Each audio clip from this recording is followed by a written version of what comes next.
नहमदुहु व नस्तईनुहु व नस्तगफिरुह व नऊज़ु बिल्लाहि मिन शुरूरि अनफुसिना व मिन सय्यिआति अअमालिना मन यहदिहिल्लाहु फला मुदिल्ल लहु व मन युद्लिल फला हादिय लहु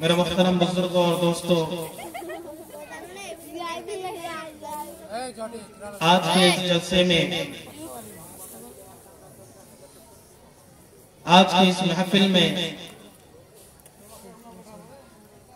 मैं आप लोगों के दरमियान कुरान करीम से जिस आयत की तिलावत की है, जिसमें अल्लाह रब्बुल इज्जत फरमाते हैं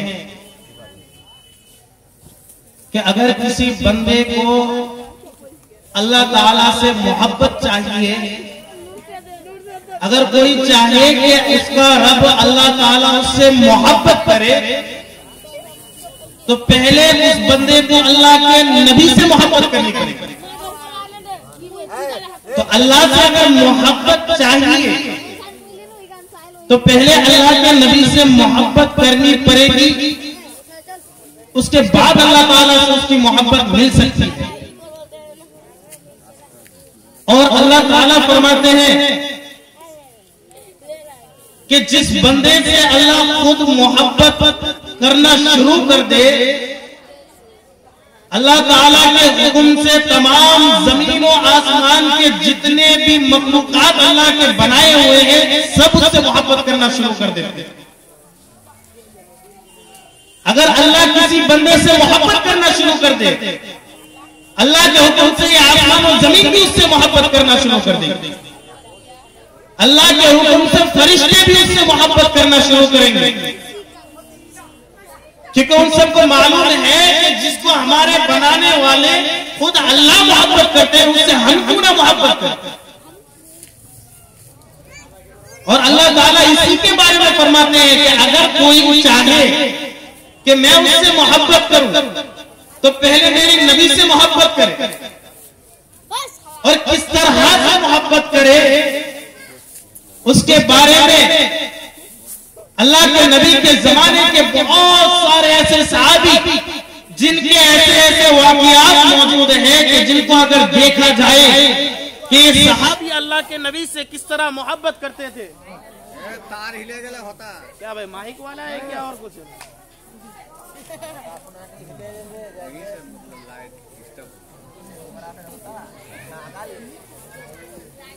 अच्छी बात है,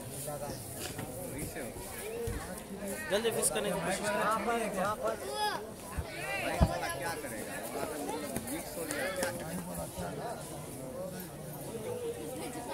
कहाँ से बिजली लिए? बिजली जहाँ से आया है ना, मतलब। तो मैं बताना ये चाहता था कि पहले जमाने में जो सहाबी अल्लाह के नबी से मोहब्बत किया करते थे, वो किस कदर मोहब्बत किया करते थे, उनको पहले देखना पड़ेगा। उसके बाद पता चलेगा कि हाँ, हम अल्लाह के नबी से कितनी मोहब्बत करते हैं। और जिस तरह अल्लाह के नबी से मोहब्बत करेंगे, अल्लाह ताला कुरान करीम में फरमाता है, हल जज़ाउ इहसान इल्ला इहसान। सादा सा तर्जुमा ये होगा कि एहसान का बदला एहसान ही होता है। अगर इस कायदे को देखा जाए तो किसी से नफरत करेंगे तो उसके बदले उससे नफरत मिलेगी, किसी को कत्ल करेंगे वो भी आके कत्ल करेगा, किसी से मोहब्बत करेंगे वो भी आके मोहब्बत करेगा। यानी जो चीज दिया जाएगा उसी को बाद में पाया जाता है। उसी तरह अल्लाह ताला फरमाते हैं कि अगर किसी को मुझसे मोहब्बत चाहिए तो पहले मेरे नबी से मोहब्बत करो, उसके बाद आप मेरे से मोहब्बत पा सकते हो। और अल्लाह के नबी से सहाबी किस कदर मोहब्बत किया करते थे। सहाबी की जिंदगी को अगर देखा जाए, जिसके बारे में कुरान फरमाता है उलाइका अला हुदन मिन रब्बिहिम व उलाइका हुमुल मुफ्लिहून, के सहाबी अल्लाह के हिदायत पर है और ये सहाबी ही है जो कामयाब है। तो जो इन सहाबी की इत्तिबा करे, जो इनको देखे और सीखे कि किस तरह अल्लाह के नबी से मोहब्बत की जाती है, तो अल्लाह के नबी से मोहब्बत कर सकता है। और जब सहाबी की मोहब्बत के बारे में बात आती है तो हम लोगों को ऐसी बहुत सारी किताबें मिल जाएगी जिसमें हम देख सकेंगे कि इस सहाबी की इश्क रसूल, इस सहाबी की दास्तान। लेकिन मैं आपको एक ऐसे सहाबी के बारे में बताता चलूं जिसके बारे में कहा जाता है कि जो जब ईमान लाया था तो अल्लाह के नबी से उनकी इतनी मोहब्बत हुई कि अल्लाह के नबी के लिए उसने सब कुछ कुर्बान कर दिया। उस सहाबी का नाम था अब्दुल्लाह जुल बिजदैन। अब अब्दुल्लाह किस तरह मुसलमान हुआ, किस तरह उसने ईमान लाया, पहले इसको जानना पड़ा। अब्दुल्लाह रज़ी अल्लाह अन्हु वो अक्सर देखा करते थे कि मक्के के गली में, मदीना की गली में ज्यादातर ये बात फैली हुई है कि एक अल्लाह का नबी आया है जो खुद को अल्लाह ताला का नबी बताता है, जो ऐलान करता है कि मैं आखिरी जमाने का नबी हूँ और उस पर कुरान करीम नाज़िल हुआ है। उस वक्त अब्दुल्लाह के दिल में ख्याल आया कि भला ये नबी कौन है जो खुद को नबी कह रहा है। हम भी उनसे जाकर मिले, हम भी देखे कि वो नबी है कि नहीं, हम भी उनसे बातचीत करके देखे, हम भी उनका इंट्रोडक्शन लेकर देखे कि वो असल में नबी है या झूठ बोल रहा है।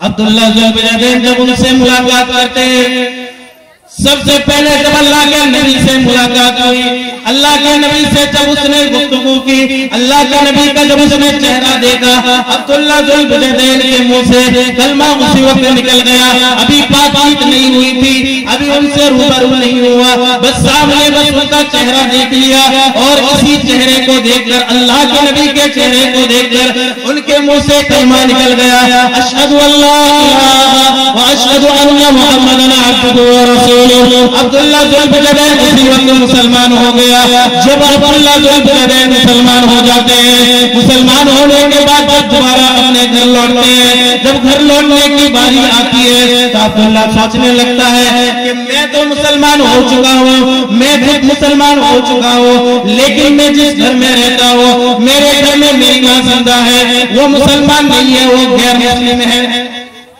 मतलब अब्दुल्लाह तो मुसलमान हो गया, लेकिन उनके घर में जो लोग हैं, उनके गांव में, उनके कौम में जो लोग हैं, वो अभी तक मुसलमान नहीं हुए, सब अभी तक यहूदी है, गैर मुस्लिम है। अब अब्दुल्लाह सोच रहा है कि अच्छा अभी तो मैं मुसलमान हो गया हूँ, लेकिन मेरे घर वाले अगर इन बात का अगर पता चलता है, इस बात का कि मैं मुसलमान हूँ, मुझे तो घर से निकाल देंगे, क्योंकि मैं अकेला पूरे खानदान में मुसलमान और मेरा पूरा खानदान यहूदी था। अब्दुल्लाह जुल बिजदैन ने सोचा अच्छा ठीक है, घर में जाके किसी को नहीं बताऊंगा। लेकिन ईमान एक ऐसी चीज है जो छुपाने से भी नहीं छुपती। अब्दुल्लाह जुल बिजदैन उसी हालत में घर में लौटते हैं और घर में लौटने के बाद उनका रवैया चेंज हो जाता है, उनकी बातचीत करने की अदा चेंज हो जाती है, उनके लोगों से बात करने के मुताफरिक हो जाते हैं। पहले जिस तरह बात किया करता था, पहले जिस तरह फजूल काम में वक्त जाया किया करता था, अभी वो सब काम करना बंद कर दिया। देखता कि जिस जगह अल्लाह के नबी का जिक्र हो रहा है, जिस जगह मुसलमान बैठकर दो चार बातें किया करते थे, जिस जगह यहूदी भी मुसलमानों के बारे में दो चार बातें किया करते थे, अब्दुल्लाह उस जगह पर जाते और जाने के बाद कहने लगते कि मुझे भी सुनाओ, मुझे भी सुनना है कि तुम क्या बताना चाहते हो, मुझे भी इसके बारे में जानना जरूरी है। अब हर जगह जब सुनने लगा तो तो अब्दुल्ला का चचा, अब्दुल्ला उसका बाप जिंदा नहीं था, लेकिन उसके चचा जिंदा था। अब जब वो जिंदा है, वो तो यहूदी है, वो पूछ रहे हैं अब्दुल्ला क्या तू मुसलमान हो गया? अब्दुल्ला भतीजे क्या तू मुसलमान हो गया है? क्योंकि तेरे चाल जो पहले जो तेरी चाल थी वो बदल गई है। पहले यहूदी जैसा रहता था, अब तौर तरीके मेरे मुसलमान जैसा लग रहा है। मुझे शक है कि शायद तू मुसलमान हो चुका है, लेकिन मुसलमानों का एक कायदा है कि मुसलमान कभी झूठा नहीं हो सकता। अल्लाह के नबी फरमाते हैं मुसलमान कितना बड़ा गुनाहगार हो जाए, कितना बड़ा धोखेबाज हो जाए, लेकिन कभी झूठा नहीं हो सकता। मुसलमान चाहे तो शराबी हो सकता है, चोर हो सकता है, झूठा धोखेबाज नहीं हो सकता। मुसलमान की ये फितरत है। अब अब्दुल्ला क्योंकि मुसलमान हो गया क्या, अब वो भी सोच रहे हैं कि भाई झूठ कैसे बोला जाए चचा के साथ। अब्दुल्ला कहता है कि हाँ चचा, मैं मुसलमान हो चुका हूँ, मैंने ईमान को कबूल किया है, मैं अल्लाह पर ईमान लाया हूँ और अल्लाह के नबी जनाब मोहम्मद रसूलुल्लाह सल्लल्लाहु अलैहि वसल्लम को मैं नबी मानता हूँ और उनसे मुझे मोहब्बत भी। इस बात को सुनकर अब्दुल्ला के चचा कहने लगते हैं कि तू जब तक यहूदी था, तू जब तक मुसलमानों के खिलाफ था, तब तक तेरे लिए इस घर में जगह थी, तब तक मैं तुझे इस घर में रखना गवारा करता, लेकिन अब जब तू मुसलमान हो चुका है तब तेरे लिए इस घर में कोई जगह नहीं। अब तुझे इस घर में रहने की जरूरत नहीं, अब तुझे यहाँ पर रहने की मोहलत ना मिलेगी। अब्दुल्ला ने कहा कि ठीक है चचा, पहले मुझे सोचने का मौका दे कि भला मुझे मुसलमान होकर क्यों जाना पड़ा। चचा ने कहा कि तुझे सोचने की भी जरूरत नहीं, हम यहूदी हैं, हमारे बाप दादा यहूदी थे। अगर तुझे मुसलमान रहना है तो अगर तुझे मुसलमान रहना है तो हमारे घर से निकलना पड़ेगा, और अगर घर में रहना है तो दोबारा तुझे मुसलमान से काफिर होना पड़ेगा। शर्त रख। अब्दुल्ला उसी हालत में उनका जवाब देते हैं, कहते हैं कि चचा जैसे लाखों घर अल्लाह के नबी के चेहरे पर कुर्बान, जिसके चेहरे मुबारक को मैंने एक मर्तबा देखकर कलमा पढ़ लिया था, ऐसा चेहरा वाला, ऐसे नूर वाले चेहरे वाले का चेहरा, जिसके चेहरे से कलमे की गवाही मिल जाए, जिसके चेहरे से अल्लाह की गवाही मिल जाए, वो नबी कभी झूठा नहीं हो सकता है, उसका मजहब कभी झूठा नहीं हो सकता, उसका खुदा अल्लाह कभी झूठा नहीं हो सकता। अगर आपको मुझसे ये घर छीनना है, अगर आपको मुझे इस घर से निकालना है तो इस जैसे लाखों करोड़ों घर खुलवाए, अगर आप मुझे निकालना चाहते हैं तो निकाल दें, लेकिन ये अल्लाह के दिल में मुसलमान होने के बाद अल्लाह के नबी के लिए जो मोहब्बत पैदा हो चुकी है वो मोहब्बत खत्म होने वाली नहीं। वो मोहब्बत जिस कदर थी उसी तरह रहेगी। वो मोहब्बत बढ़ हो सकती है लेकिन खत्म नहीं हो सकती है। अगर मुझे आप घर से निकालना चाहते हैं तो निकाल दीजिए, मैं खुशी खुशी आपका भतीजा घर छोड़ के चला जाऊंगा। इस जमाने में करता कोई? वो घर जा रहा है, मुसलमान रहेंगे, लाख 1.5 लाख रुपया नुकसान हो जाएगा। इस जमाने में कोई करता? अब्दुल्ला के चचा कह रहे हैं अच्छा ठीक है घर से निकल जा। अब जब घर से निकल रहे हैं चचा ने कहा रुक, हिसाब किताब बाकी है। अब कह रहे हैं कि अच्छा ठीक है, मुझे तो घर से निकाल ही रहे हो, अब कौन सा हिसाब किताब बाकी रह गया? अब उसका चचा कहता है कि तूने जो ये कपड़ा पहन के रखा है ये मेरी कमाई के पैसे के, ये कपड़ा भी मुझे वापस कर, या तो दोबारा काफिर हो या तो मुसलमान बनाए तो कपड़ा भी वापस कर। अब्दुल्ला के चचा सोच रहे थे कि शायद इस बात से शायद ये दोबारा काफिर हो जाएगा। अब्दुल्ला कहते हैं कि अच्छा ठीक है कि अगर ये शर्त मुझे रखनी है तो ठीक है, मैं ये कपड़ा भी खोलने के लिए तैयार हूं। अब्दुल्ला जुल्फिजैदैन उसी हालत में नंगे हो गए, कपड़ा भी चचे को दे दिया। अब चचे को कपड़ा देने के बाद अब अपने माँ के पास आते हैं और जाने के बाद अपनी माँ का दरवाजा खटखटाते हैं। दूसरे कमरे में उनकी माँ रहती थी। जब उनका दरवाजा खटखटाते हैं, उनकी माँ ने जब दरवाजा खोली, कवाड़ खोला तो देखा कि सामने नंगा बेटा खड़ा हुआ है। उसकी माँ को आंखों में पर्दा आया। उनकी माँ आंख में हाथ देकर पूछने लगी कि ये मेरे बेटे के तुझे इतना भी अदब नहीं कि अपने माँ के सामने नंगे हालत में आ रहा है। माँ के सामने कोई नंगे हालत में जा सकता है? कोई जवान मर्द जा सकता है? अब उस हालत में बेचारा कुछ कर भी नहीं सकता। अपनी माँ को कहता है कि मेरे चचा ने मेरा ये हाल किया है क्योंकि मैं मुसलमान हो गया। अब उस माँ का जवाब सुनिए। माँ क्योंकि यहूदी था, अब माँ भी कह रही है जिस माँ ने 10 महीने तक अपने बच्चे को पेट में रखा, जिस माँ ने अपने बच्चे को पेट में रखा, पैदा किया, जिसकी परवरिश की, वो माँ कहने लगी अच्छा ठीक है, अगर मुसलमान हो चुका है तो तेरा चचा ठीक कह रहा है। अगर घर में रहना है तो काफिर बनकर रहना पड़ेगा, अगर घर में रहना है तो यहूदी बनकर रहना पड़ेगा। अगर तेरा चचा तेरे साथ इसलिए कर रहा है कि तू मुसलमान हो चुका है तो जा, मुझे भी एक है मेरे घर में निकल। अल्लाह माँ ये जवाब देने लगी। अब्दुल्लाह ज़ुल्बिजदैन की आंखों में आंसू आ जाते हैं, और जब उनकी आंखों में आंसू आते हैं, उनके दिल में यह ख्याल था कि जिस माँ से मैंने दुनिया में सबसे ज्यादा मोहब्बत की, जिस माँ ने दुनिया में रहकर मुझसे सबसे ज्यादा मोहब्बत की, वो माँ मुझे आज ये जवाब देने लगी, ये जवाब मुझे देने लगी कि तेरे घर में मेरे लिए कोई जगह नहीं है। अगर तू मुसलमान बन के रहना चाहता है तो हकीकत में तुझे घर से निकलना पड़ेगा। अब अब्दुल्लाह ज़ुल्बिजदैन रोते हुए जब घर से निकल रहे हैं, अब माँ तो माँ होती है, दिल में फिर भी माँ की मोहब्बत होती है। माँ ने कहा बेटा रुक जा, कहा कि माँ आपको निकाल ही रही हो, अब रोकने की क्या बात है? उसकी माँ कहने लगती है कि बेटा जब तू छोटा सा बच्चा था तब मैंने तुझे नंगी हालत में नहीं रखा, जब तू पेशाब कर देता तो मैं तेरे कपड़े को चेंज कर देता, कपड़े को बदल देता था, जब तू बीमार होगा तो रात को मैं देखता कहीं पेशाब ना कर दे, मैंने तुझे इसलिए मोहब्बत की थी। जब तू बचपन में नंगा फिरा करता था तो मैं कपड़ा पहनाता था, लेकिन मेरे इज्जत में ये गवारा नहीं कि मेरा बेटा नंगा होकर मेरे घर से जाए। उनकी माँ ने एक लंबी सी चादर, अब सहाबी का नाम अब्दुल्लाह ज़ुल्बिजदैन इसलिए था क्योंकि बिजाज का माना अरबी में होता है चादर, 2 चादर वाला।